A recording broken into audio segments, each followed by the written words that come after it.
জীবনে আমি সবথেকে কষ্ট পেয়েছি আমার ভাইদের কাছ থেকে। কেমন কষ্ট পেয়েছে? যেমন আমার বাবা প্রায় আজকে থেকে প্রায় 11 বছর আগে মারা গেছেন। তারপর ছোট থেকে মায়ের সাথে বড় হয়েছি, ভাইদের সাথে বড় হয়েছি। প্রায় 2-3 বছর আগে আমরা 7 ভাই, 7 ভাইয়ের মধ্যে 4 ভাই বিয়ে করছে আরো অনেক আগে। তারপর 2 ভাই বিয়ে করার পর সবাই আলাদা হয়ে গেছে, সবাই সবার কাছ থেকে আলাদা হয়ে গেছে।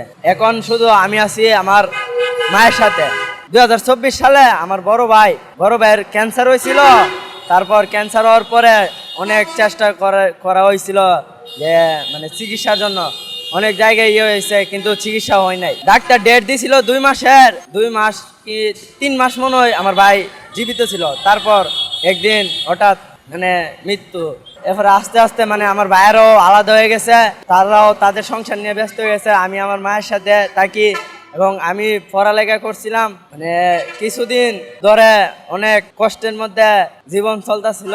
আপনার মাকে আপনি অনেক ভালোবাসেন? আমি আমার মাকে অনেক ভালোবাসি।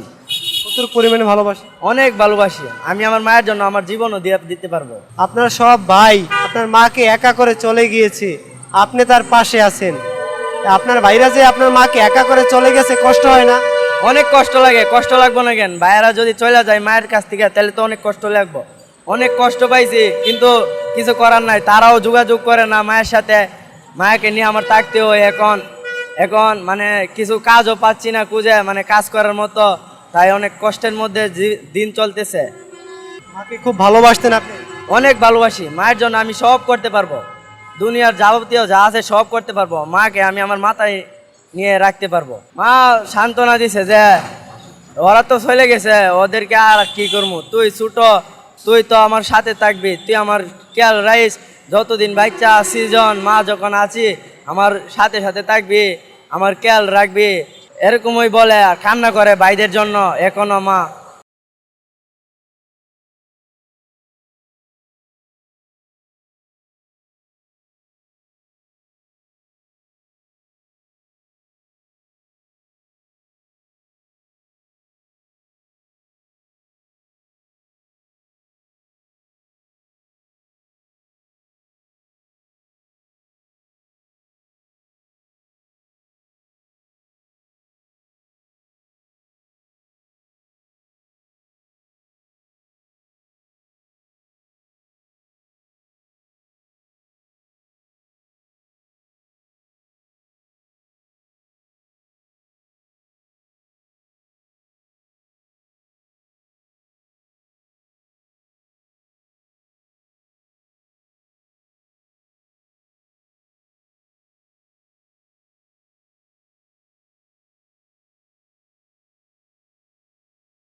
বাবাকে অনেক মিস করি। বাবার কথা মনে হইলে চোখ দিয়ে অজরে পানি পড়ে।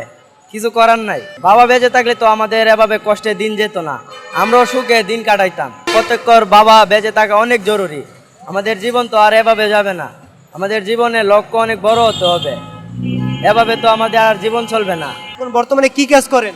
এখন কিছু কাজ করি না, পড়ালেখা করতেছি, কাজ বিচারতেছি। কোন জায়গায় লেখাপড়া করেন? আমি বর্তমান লেখাপড়া করি নরসিংদীতে আইডিয়াল স্কুলে।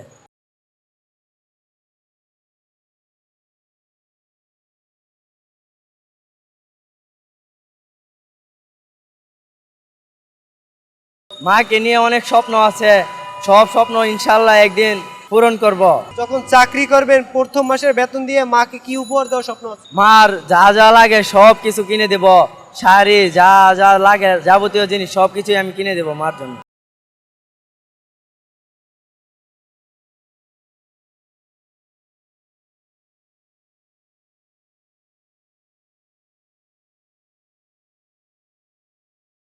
আমি আমার মাকে খুব ভালোবাসি, আমি আমার কখনো এরকমটা হতে দিব না, দরকার হলে বিয়েই করব না মার জন্য। আপনার মায়ের জন্য কেমন একজন বউ আনতে চান? আমার মায়ের জন্য আমি অনেক ভালো একজন মেয়ে, যে কিনা আমার মায়ের সব যাবতীয় কাজ কর্ম সেবা করবে, মাকে ভালোবাসবে, নিজের মায়ের মতো রাখবে, আমি সেমন চাই। যদি আপনার মাকে ভালো না বাসে তখন ওই স্ত্রীকে কি করবেন? স্ত্রীকে আর কি করুম, স্ত্রীকে ডিভোর্স দিতে আমি বাধ্য হব। এই আপনার মাকে ভালো না বাসলে তাকে ডিভোর্স দিতে বাধ্য হবে? জি, মা আমার পৃথিবীর সমান, মাকে কষ্ট দিলে আমি কেউকে ছাড়বো না। মা বাবার ঋণ কেউ কি শোধ করতে পারে পৃথিবীর? জীবনও না, মা বাবার ঋণ কখনোই শোধ করতে পারবো না। যুব সমাজ যারা আছে বাবা মাকে যারা ভালোবাসে না তাদের জন্য কি বলতে চান?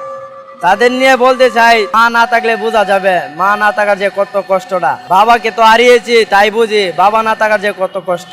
কেউ মাকে কখনো অসম্মান করবেন না, সবাই মাকে ভালোবাসবেন। মা ছাড়া দুনিয়া চলে না। মা হলো এমন একটা জিনিস যেটা কিনা না দেখলে মনই ভরে না। মার সাথে কথা না বললে আমার ভালোই লাগে না, না দেখলে অনেক কষ্ট লাগে মাকে। মাকে বলা হয়নি এমন কোনো কথা আছে যেটা আজকে আমাদের মাধ্যমে বলবেন? মাকে আমি অনেক ভালোবাসি, সেই কথাটা এখনো আমি বলতে পারিনি। মাকে আজকে বলে দেন, মা আমি তোমাকে অনেক ভালোবাসি, কখনো আমি তোমাকে হারাতে চাই না, তুমি আমাকে কখনো ছেড়ে যেও না, মৃত্যুর আগ পর্যন্ত আমি তোমার পাশে থাকতে চাই।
ভাইয়া আপনার নাম কি? আমার নাম আরিয়ান, গ্রামের বাড়ি কোথায়? ব্রাহ্মণবাড়িয়া সরেল জানা অরল রাজাপুর গ্রাম। আচ্ছা, জীবনে আপনি সবচেয়ে কার কাছে বেশি কষ্ট পেয়েছেন?